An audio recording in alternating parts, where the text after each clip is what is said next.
जिंदगी।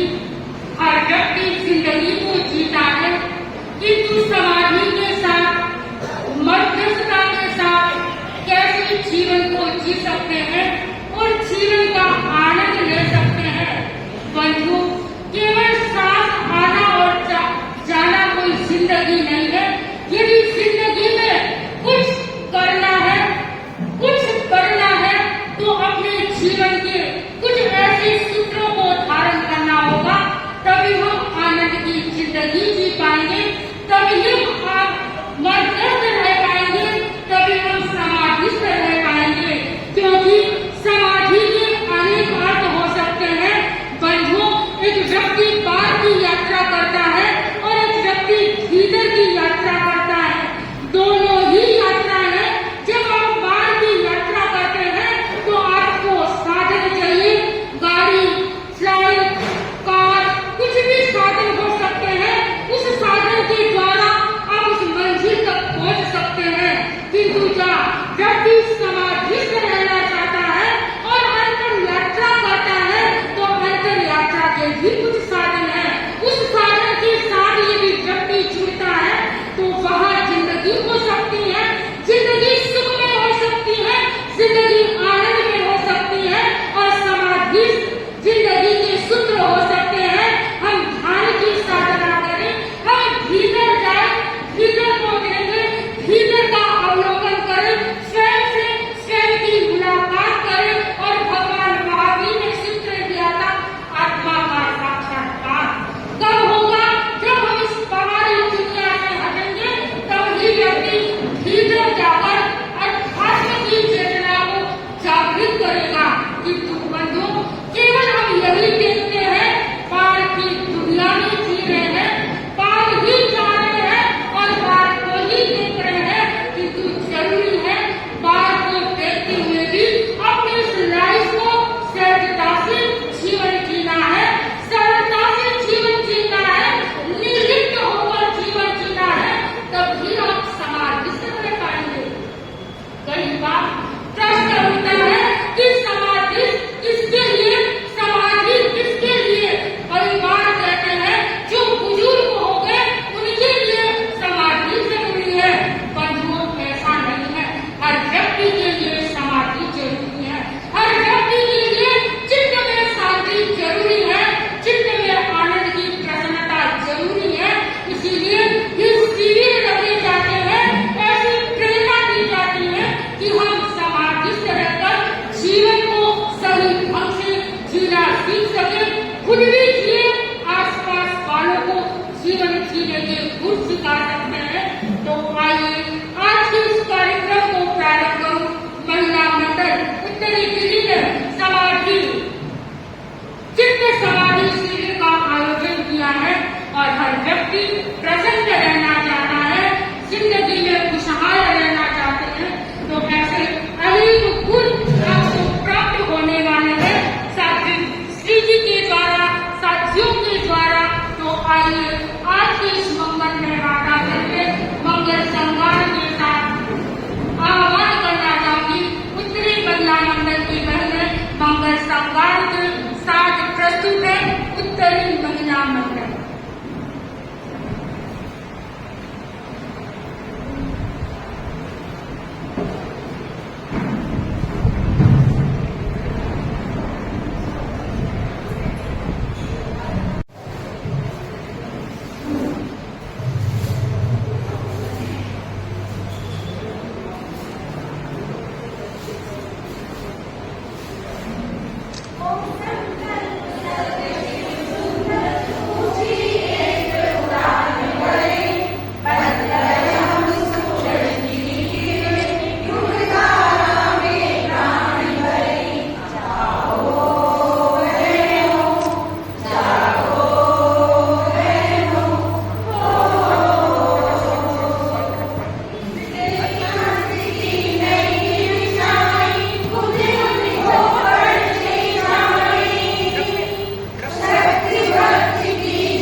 मैं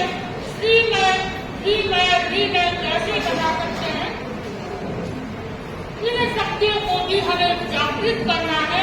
तो आइए इस कार्यक्रम को प्रारंभ करें। उत्तरी महिला मंडल की अध्यक्षा श्रीमती मधु जी सेठिया स्वागत भाषण के लिए प्रस्तुत हो रही है। उत्तरी महिला मंडल की अध्यक्षा श्रीमती मधु जी सेठिया। जन जन तक पहुंचाने वाले आचार्य श्री महासमन जी के चरणों में सहभक्ति वंदना। प्रमुखा विशुद्ध विवाह के चरणों में सत्संग वंदन। अत्य विराजित साध्वी श्री अनिमा सिंह जी व सहवर्ती साध्वी के चरणों में वंदना। मुख्य वक्ता वास्तुशास्त्र व स्वर विज्ञान के विशेषज्ञ मैं जी दुर्गढ़ का हार्दिक स्वागत और अभिनंदन कर रही हूँ। एबीटीएम के चीफ ट्रस्टी पुष्पा जी का स्वागत और अभिनंदन कर रही हूँ। एबीटीएम के अध्यक्ष सुमन जी पुष्पा जी को बोलती हूँ जी। एबीटीएम के उपाध्यक्ष सुमन जी का हार्दिक स्वागत और अभिनंदन कर रही हूँ।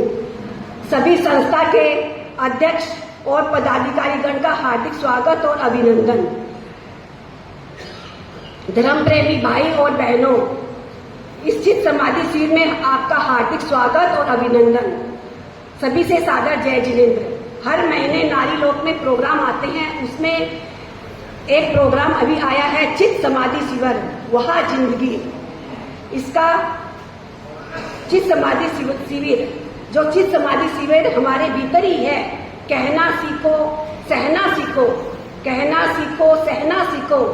जब हम सहना सीख जाएंगे तो हमारी चित्त में समाधि स्वतः ही हो जाएगी और चित्त की प्रसन्नता और आनंदभूति का महसूस करेंगे।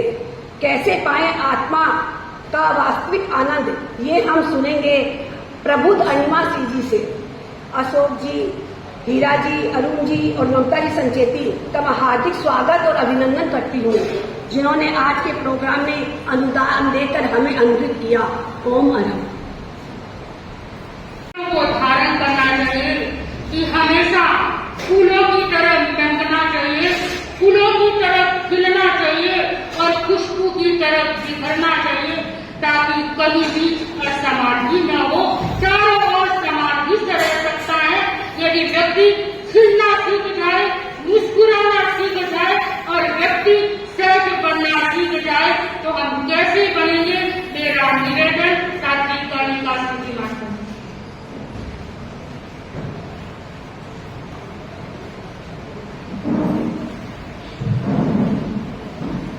कौन मिलेंगे ये समय तय करेगा।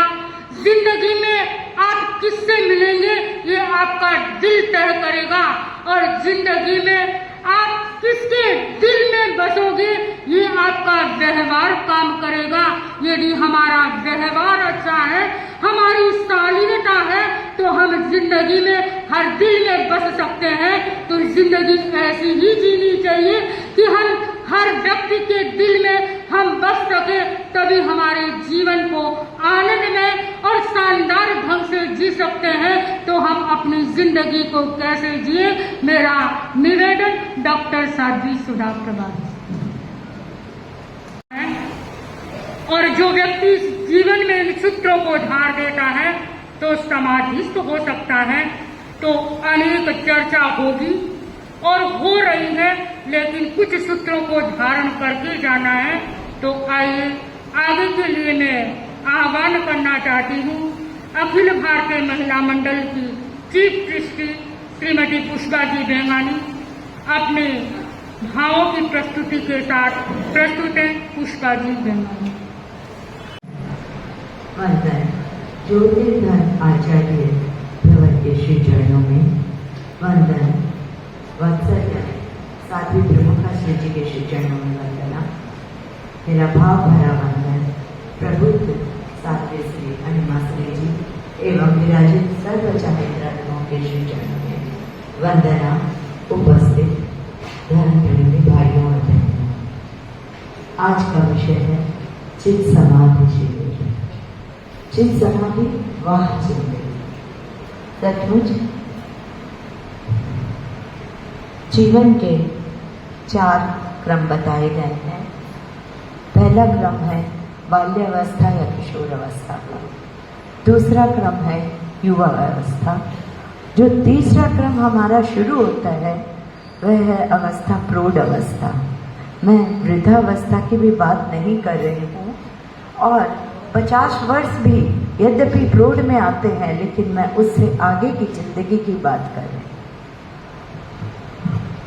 और वह जिंदगी ऐसी होती है जहाँ से शुरू होता है एक अलग चिंतन, क्योंकि वह चिंतन इसलिए होता है कि कभी हमें लगता है कि स्वास्थ्य संबंधी समस्याएं आ रही है, कभी परिवार संबंधी, कभी परिग्रह संबंधी, और कभी लगता है कि हमारी उपेक्षा हो रही है, और कभी हमें यह लगता है कि शायद हमारे बच्चे ही, हमारा परिवार ही हमें नहीं पसंद करता है या हमारे विचारों को नहीं समझता है।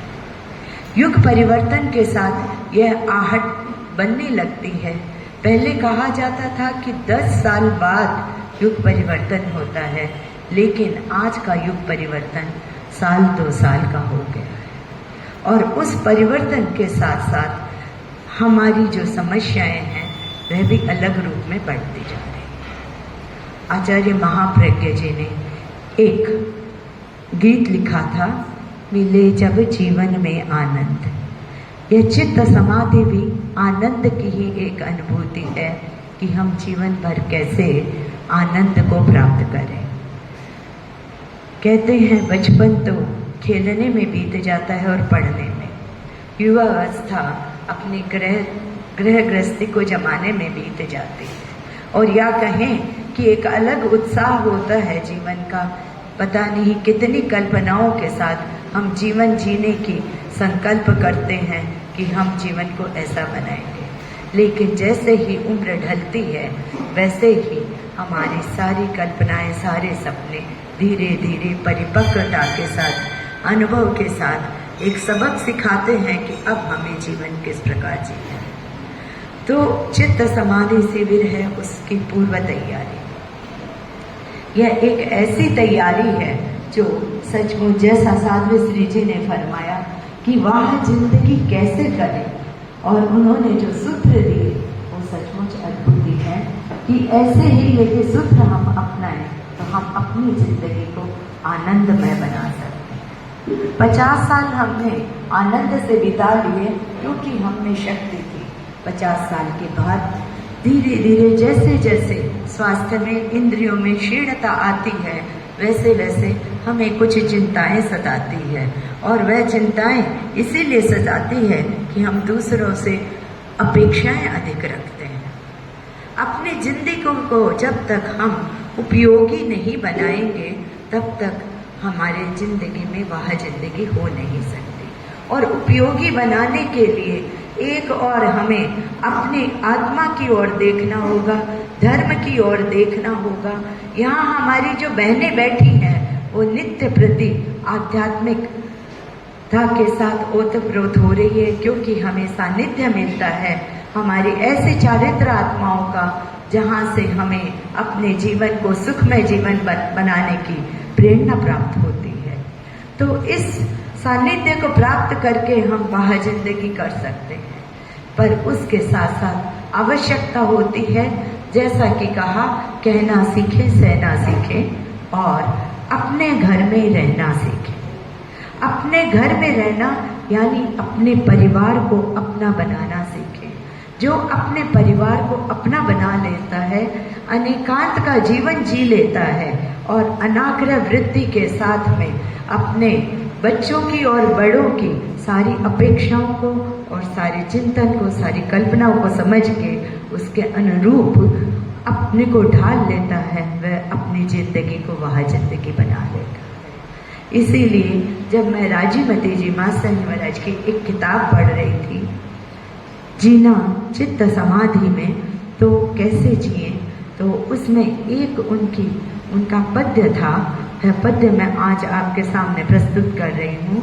सहना सीखे, कहना सीखे, अहंकार को छोड़े, कोई नहीं बराया जग में सबसे दिल को जोड़े। क्रोध और आवेग सभी भावों पर पूर्ण विजय हो, फिर चित्त समाधिमय हो, तो इस चित्त को समाधिमय बनेंगे तो सहज में ही हमें आनंद प्राप्त होगा और वही आनंद हमें वह जिंदगी की ओर ले जाएगा। इसी के साथ वह जिंदगी बनाने के लिए कल महत्वपूर्ण दिन उपस्थित हो गया है।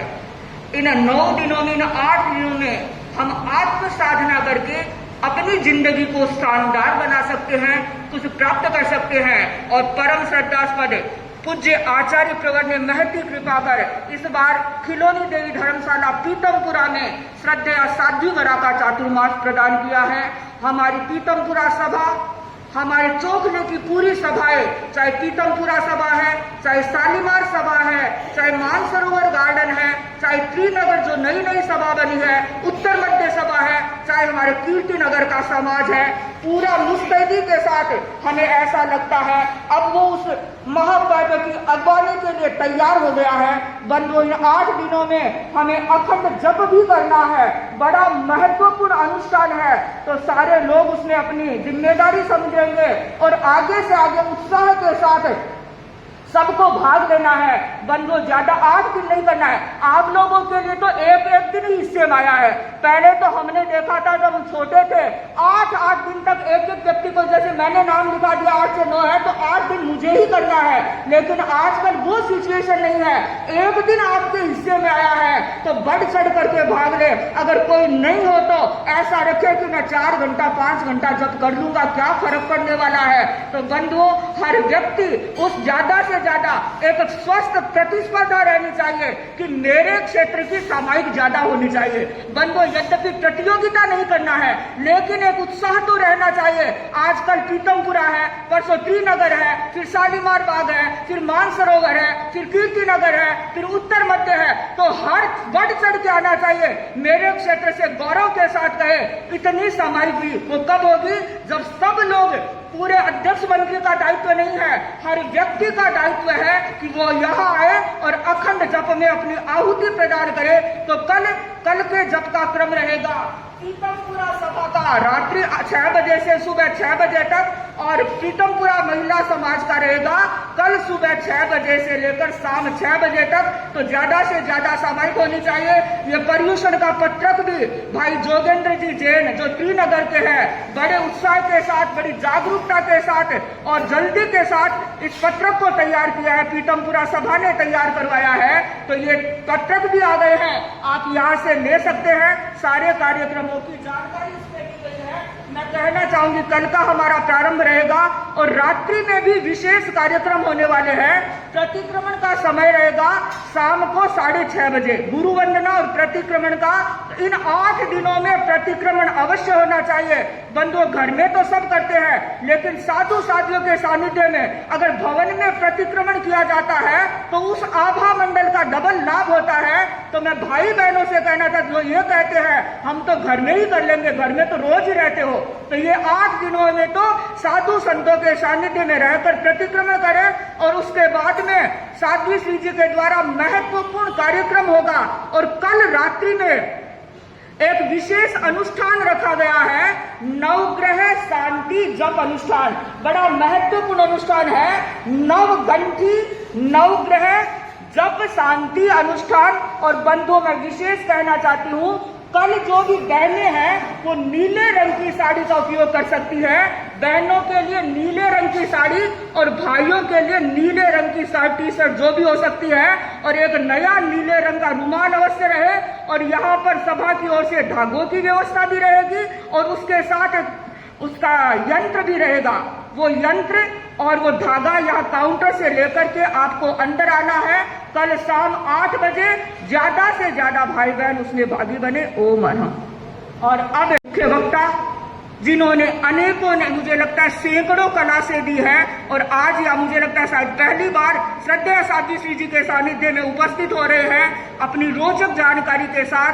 अपने जो समय दिया गया उस समय के साथ, वो तो वैसे ही समय को जानने वाले हैं, अपने समय के साथ अपने भावों की प्रस्तुति देंगे। मैं अनुरोध कर रही हूँ आज के कार्यक्रम के मुख्य वक्ता वास्तुशास्त्र विशेषज्ञ स्वर्गीय भाई उमेश जी दुगड़ अपने भावों के साथ।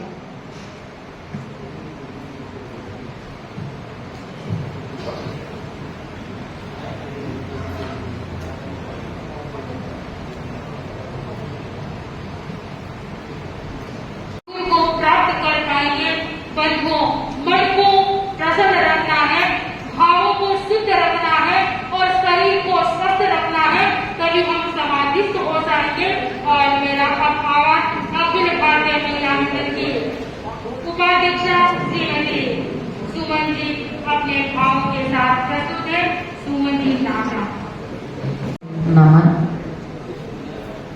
जिनकी सोच किसी विजन से कम नहीं और जिनका प्रेरणा किसी पाथेय से कम नहीं, ऐसे विदुषी ओजस्वी तेजस्वी साध्वी अणिमा सिंह जी के चरणों में वंदन।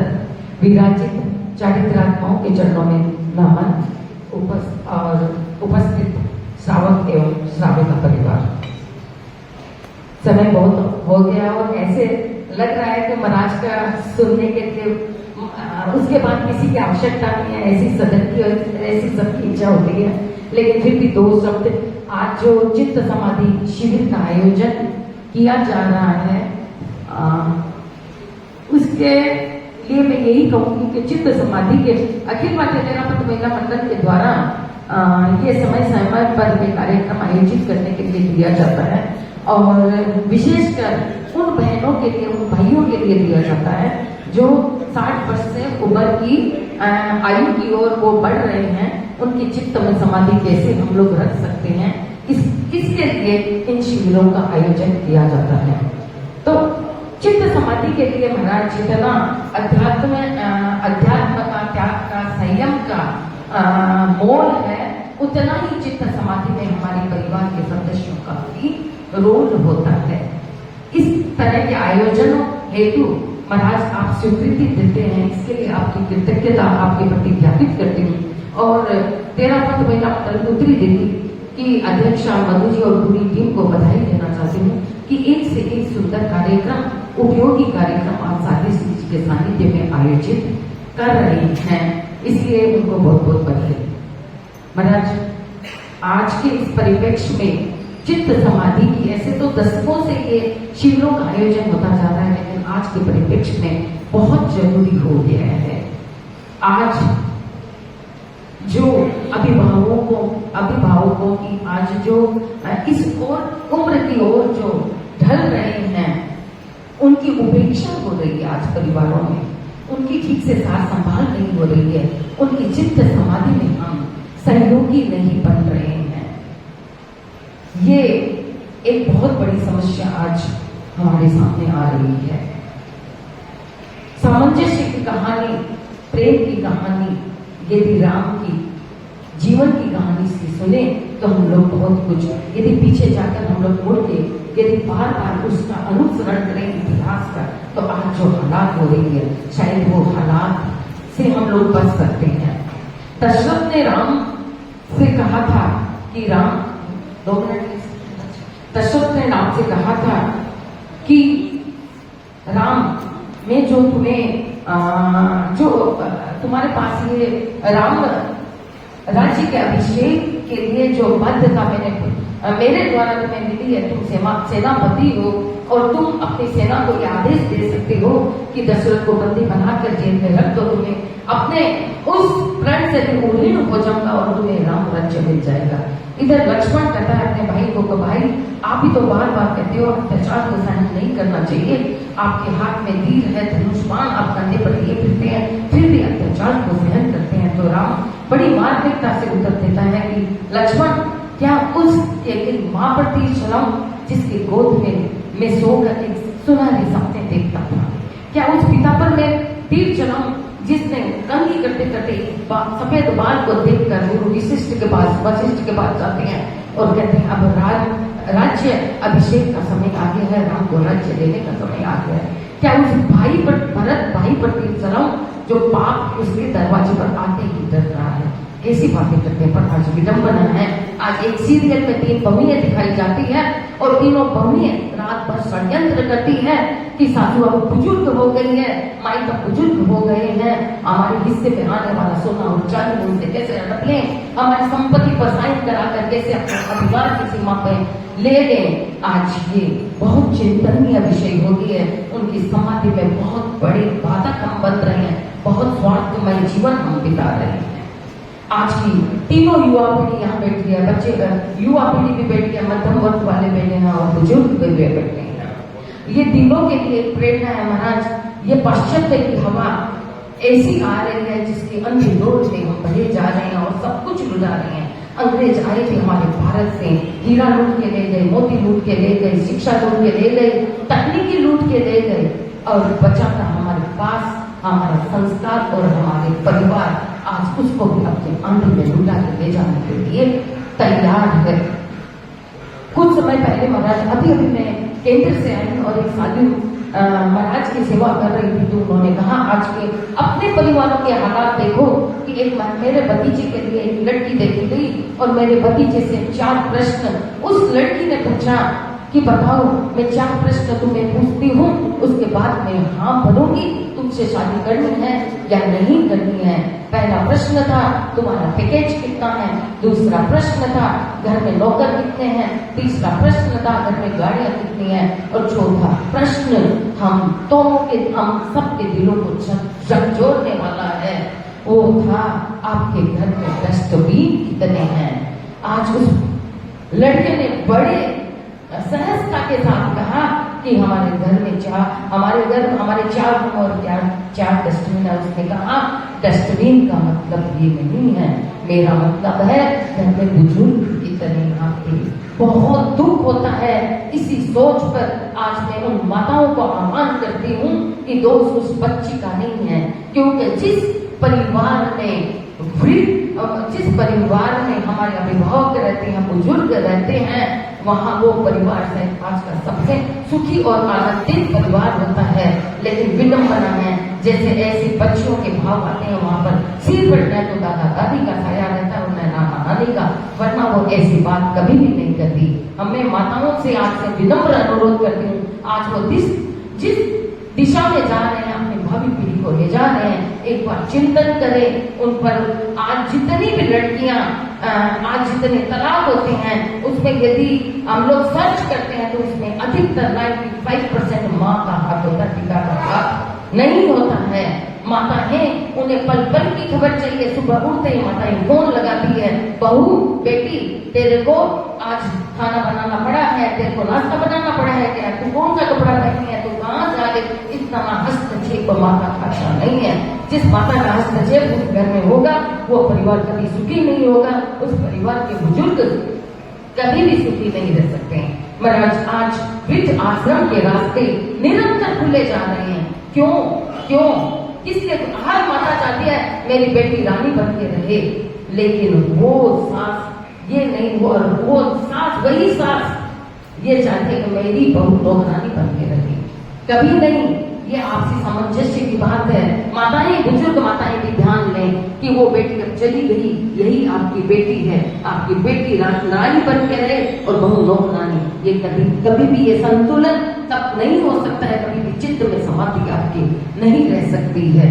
तो मैं आज यही कहना चाहूंगी कि आज जो हर माता आज बात बात में कहती है कि बेटा अब मस्त कमाई में, बहू फैशन की पुरवाई में, बेटा अब मस्त कमाई में, बहू फैशन की पुरवाई में, अब कौन सुने दिल की पीड़ा, जीवन बीते कठिनाई में।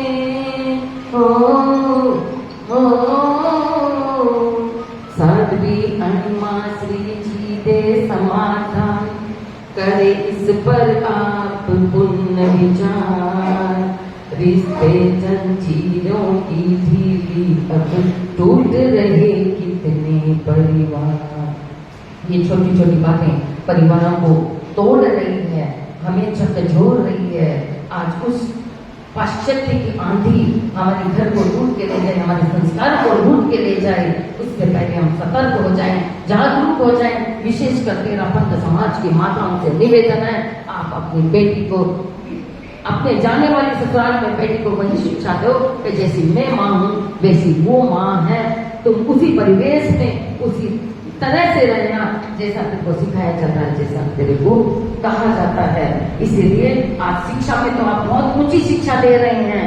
आज यदि शिक्षा की आप शिक्षा दे रहे हैं तो उससे पहले संस्कार की आवश्यकता है, व्यापार से पहले व्यवहार की आवश्यकता है, भगवान को भोग लगाने से पहले माता पिता को भोग लगाने की आवश्यकता है। इसी के साथ ओम